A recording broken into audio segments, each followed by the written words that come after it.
민주당 전당대회 돈봉투 의혹으로 검찰이 체포영장을 청구한 윤관석, 이성만 의원에 대한 체포동의안이 국회에서 부결됐습니다.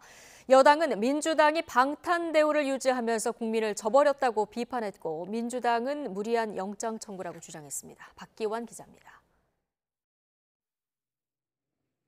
민주당 전당대회 돈봉투 의혹으로 구속영장이 청구됐던 무소속 윤관석, 이성만 의원에 대한 체포동의안은 모두 부결됐습니다.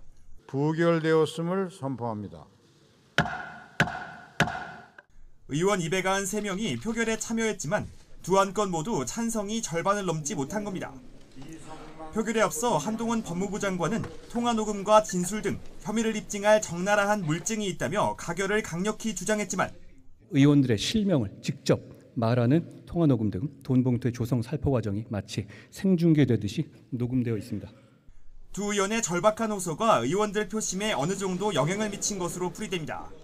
저에 대한 구속영장은 기본적인 요건도 갖추지 못한 모순되고 부실한 영장이라는 것을 지적하지 않을 수가 없습니다.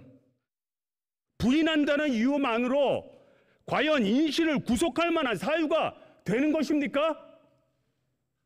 제가 무슨 뇌물을 받은 것도 돈을 착복한 것도 아니지 않습니까?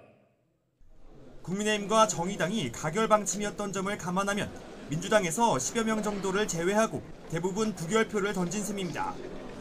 특히 민주당 의원들 다수가 수사 대상이 될 수 있다는 우려와 함께 한정관이 민주당 의원들을 향해 돈봉투를 받은 20명이 표결에 참여한다고 도발한 것도 표심을 갈라놨습니다.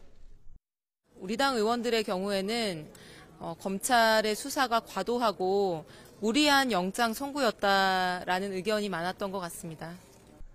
하지만 방탄 논란은 더욱 피하기 어려워졌습니다. 최근 반년 동안 국회에 접수된 체포동의안은 5건, 이 가운데 민주당 소속이거나 민주당 출신 의원 대상 체포한 4건은 모두 부결됐기 때문입니다. 국민의힘은 언제까지 국민을 저버리고 방탄대우를 유지할 거냐고 맹공을 가했고 민주당이 언제까지 이 방탄대우를 견고하게 유지하면서 국민의 뜻을 저버릴지 지켜보겠습니다. 대통령실도 국민이 지켜보고 판단할 거라며 압박했습니다. 두 의원은 구속심사를 피하면서 한숨 돌리게 됐지만 민주당은 혁신위원장 인선 등을 둘러싼 내홍이 가라앉지 않은 가운데 방탄 논란까지 더해지면서 당 안팎의 비판을 피하기는 더 어려울 것으로 전망됩니다. YTN 박기환입니다.